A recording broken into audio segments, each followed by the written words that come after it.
ഇതിലെ രാഷ്ട്രീയ സ്റ്റേറ്റ്മെന്റ് ആയിട്ടൊന്നും ഞങ്ങൾ രംഗത്ത് വന്നിട്ടില്ല. ഈ മരണത്തെ വളരെ ദുഃഖത്തോടു കൂടിയാണ് ഞങ്ങൾ കണ്ടിട്ടുള്ളത്. ഇതിനകത്ത് ചോര കുടിക്കാൻ നിൽക്കുന്നവർ ആരൊക്കെയാണ് എന്നുള്ളത് നമുക്ക് വ്യക്തമായിട്ട് അറിയാം. അത് വരും ദിവസങ്ങളിൽ നമ്മളിപ്പോൾ വ്യക്തമായിക്കൊണ്ടിരിക്കുകയാണല്ലോ. കൂടുതൽ ക്ലാരിറ്റി ഇന്ന് എം വി ഗോവിന്ദൻ്റെ പ്രസ്താവനയോടുകൂടി നമുക്ക് വന്നിട്ടുണ്ട്, ആരാണ് ചോര കുടിക്കാൻ നിൽക്കുന്നത് എന്നുള്ള കാര്യമൊക്കെ.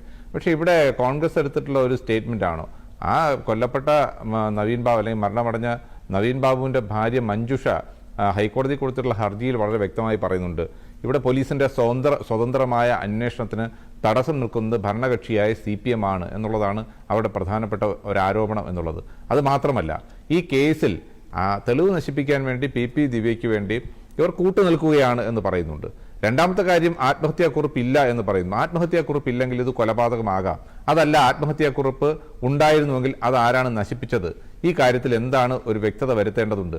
ഈ വളരെ ന്യായമായിട്ടുള്ള കാര്യങ്ങളാണ് ആ ഹർജിയിൽ ഉന്നയിച്ചിരിക്കുന്നത്. ഇപ്പോൾ CBI അന്വേഷണം ആവശ്യപ്പെട്ടുകൊണ്ട് ഇത് പറഞ്ഞതുകൊണ്ട് മാത്രം അവർ വർഗവിരുദ്ധയും അല്ലെങ്കിൽ വർഗശത്രുവുമായി CPM പ്രഖ്യാപിക്കും എന്നുള്ള കാര്യത്തിൽ സംശയമില്ല. അതിൻ്റെ ആദ്യത്തെ ഘട്ടം തന്നെയാണ് ഇന്നത്തെ എം വി ഗോവിന്ദൻ്റെ സ്റ്റേറ്റ്മെന്റ് എന്ന് പറയുന്നത്. പിന്നെ ഒരു അന്വേഷണ സംഘത്തെ രൂപീകരിച്ചു, വ്യക്തമായ ഉത്തരവ് പോലും ഇല്ലാത്ത ഒരു അന്വേഷണ സംഘം. ആ അന്വേഷണ സംഘം എത്രത്തോളം അന്വേഷണവുമായി മുന്നോട്ട് പോയിട്ടുണ്ട് എന്നുള്ള കാര്യം, അവിടെ ഉണ്ടായിട്ടുള്ള ക്വാർട്ടേഴ്സിനും അതിൻ്റെ ചുറ്റുപാടുമുള്ള CCTV ദൃശ്യങ്ങൾ പോലും പോലീസ് സീസ് ചെയ്തിട്ടില്ല, അതല്ലെങ്കിൽ അത് ശേഖരിച്ചിട്ടില്ല.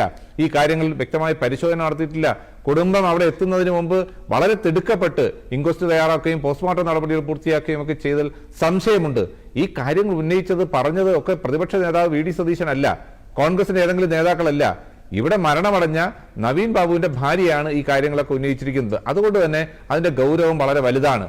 ഈ കാര്യത്തെ ഇപ്പൊ പണ്ടത്തെ CPMന്റെ കണ്ണൂർ പോലുള്ള ഒരു ജില്ലയിൽ CPM ഒരുപാട് രാഷ്ട്രീയ കൊലപാതകങ്ങൾ നടത്തിയിട്ടുള്ളത് നമ്മൾ കണ്ടിട്ടുള്ളതാണ്. ആ കൊലപാതകങ്ങളെ മറച്ചു വയ്ക്കാൻ വേണ്ടി CBI അന്വേഷണം ആവശ്യപ്പെടുമ്പോൾ കോടിക്കണക്കിന് രൂപ ചെലവഴിച്ചുകൊണ്ട് ഡൽഹിയിൽ നിന്ന് സുപ്രീം കോടതി അഭിഭാഷകരെ കൊണ്ടുവന്നുകൊണ്ട് ആ കേസുകൾ ഇല്ലാതാക്കാൻ വേണ്ടി, CBI അന്വേഷണം ഇല്ലാതാക്കാൻ വേണ്ടി ഗവൺമെന്റ് പൊതുഖജനാവിലെ പണം എത്രത്തോളം വിനിയോഗിച്ചിട്ടുള്ളത് നമ്മൾ എത്ര കേസുകൾ കണ്ടതാണ്. ഇവിടെ സൂചിപ്പിച്ച പോലെ അത് കല്യോട്ട കൊലപാതകങ്ങളായാലും ശരത് ലാലിന്റെയും കൃപേഷിന്റെയും ഒക്കെ കൊലപാതകങ്ങളായാലും അതിനുശേഷം നടന്നിട്ടുള്ള അതിന് മുമ്പ് നടന്നിട്ടുള്ള രാഷ്ട്രീയ കൊലപാതകങ്ങൾ CPM എടുത്തിട്ടുള്ള നിലപാട് എന്താണെന്ന് നമുക്കറിയാം. അത് കേരളം ഭരിക്കുന്ന പാർട്ടി എടുത്തിട്ടുള്ള നിലപാട് എന്താണെന്ന് അറിയാം. അതേ നിലപാട് തന്നെയാണ് ഈ കേസിലും ഉണ്ടായിരിക്കുന്നത്. ഒരു മിനിമം ഈ കൊല്ലപ്പെട്ട അല്ലെങ്കിൽ മരണമടഞ്ഞ ആളും ഒരു ഇടതുപക്ഷക്കാരനാണ് എന്നുള്ളൊരു സാമാന്യ മര്യാദ കൂടിയെങ്കിലും ഈ പാർട്ടിക്ക് ഉണ്ടാകേണ്ടതല്ലേ? ആ ഒരു അനുകമ്പയെങ്കിലും പാർട്ടിക്ക് ഉണ്ടാകേണ്ടതല്ലേ? അനുകമ്പയുള്ള അന്വേഷണം തുടക്കത്തിൽ തന്നെ നടത്തിയിട്ടുണ്ട്, ദിവ്യ അറസ്റ്റ് ചെയ്യുകയൊക്കെ ചെയ്തിട്ടുണ്ട്. അപ്പോൾ എപ്പോഴാണ് ദിവ്യ അറസ്റ്റ് ചെയ്തത്? ജാമ്യം ലഭിക്കാനുള്ള എല്ലാ സാഹചര്യവും ഒരുക്കി കൊടുത്തു, അതിനുവേണ്ടിയുള്ള സമയം കൊടുത്തു. അവിടെ പോലീസ് ഇപ്പൊ നമ്മൾ കോമഡി ആയിട്ട് പല ആളുകളും പറയുന്നുണ്ട്, അങ്ങോട്ട് ദിവ്യ ഉണ്ടെങ്കിൽ ആ വഴിക്ക് പോലീസ് പോകാതിരിക്കാൻ ശ്രദ്ധിച്ചു. ദിവ്യ എവിടെ ഉണ്ടെന്ന് പോലീസിന് അറിയില്ലായിരുന്നോ? അറസ്റ്റ് ചെയ്തോ? ഇല്ലല്ലോ. അവസാനം ജാമ്യാപേക്ഷ തള്ളിയതിനു ശേഷം വേറെ മാർഗമില്ലാതെ പേരിനെ അറസ്റ്റ് ചെയ്തു. അവർക്കെതിരായിട്ടുള്ള ഏതെങ്കിലും തെളിവ് ശേഖരിച്ചോ? നടപടിയെടുക്കാനുള്ള മറ്റു നടപടിയുമായി പോലീസ് മുന്നോട്ട് പോയിട്ടുള്ളോ? ഈ കേസ് അന്വേഷണം ക്രിയാത്മകമായി പോലീസ് മുന്നോട്ട് കൊണ്ടുപോയിട്ടുണ്ടോ? എന്തുകൊണ്ടാണ് ആ കുടുംബത്തിന് ഈ കേരളത്തിലെ ഈ പോലീസിൽ വിശ്വാസമില്ലാതെ പോകുന്നത്? എന്തുകൊണ്ടാണ് ഭരിക്കുന്ന പാർട്ടിയിൽ വിശ്വാസമില്ലാതെ പോകുന്നത്? അവർ വിശ്വസിക്കുന്ന CPM എന്ന് പറയുന്ന രാഷ്ട്രീയ പ്രസ്ഥാനത്തിന്റെ നേതാക്കന്മാരിൽ അവർക്ക് വിശ്വാസമില്ലാതെ പോകുന്നത് അവരുടെ നിലപാടുകളാണെന്നേ. അവരൊരു കേഡറെ സംരക്ഷിക്കാൻ വേണ്ടി, PP ദിവ്യയെ സംരക്ഷിക്കാൻ വേണ്ടി, അല്ലെങ്കിൽ ആരുടെയോ ബിനാമിയായ പ്രശാന്തൻ എന്ന് പറയുന്ന വ്യക്തിയെ സംരക്ഷിക്കാൻ വേണ്ടി, ഈ പ്രശാന്തനൊക്കെ അകത്ത് പോയാൽ അയാൾ വാ തുറന്നാൽ പലതും പുറത്തു വരും എന്നുള്ളത് കൊണ്ടാണ് ഈ ഒരു 10 പൈസയ്ക്ക് വരുമാനമില്ലാത്ത ഒരുത്തൻ അയാൾ കോടിക്കണക്കിന് രൂപയ്ക്ക് പെട്രോൾ പമ്പ് തുടങ്ങാൻ പോകുന്നു, മറ്റ് വരുമാന മാർഗങ്ങളില്ലാത്തയാൾ അയാൾക്ക് കോടികളുടെ നിക്ഷേപം ഉണ്ടാകുന്നു. ഇതൊക്കെ എവിടെ നിന്നാണ് എന്നുള്ള അന്വേഷണം വരും. അതുകൊണ്ടാണ് CBI അന്വേഷണത്തെ ഭയപ്പെടുന്നത്, അല്ലെങ്കിൽ CBI അന്വേഷണം വേണ്ട എന്ന് പാർട്ടി തന്നെ ആവശ്യപ്പെടുന്നത്. ആദ്യം പറഞ്ഞു ഞങ്ങൾ കുടുംബത്തോടൊപ്പമാണെന്ന്. എം വി ഗോവിന്ദൻ അവിടെ സന്ദർശിച്ചു.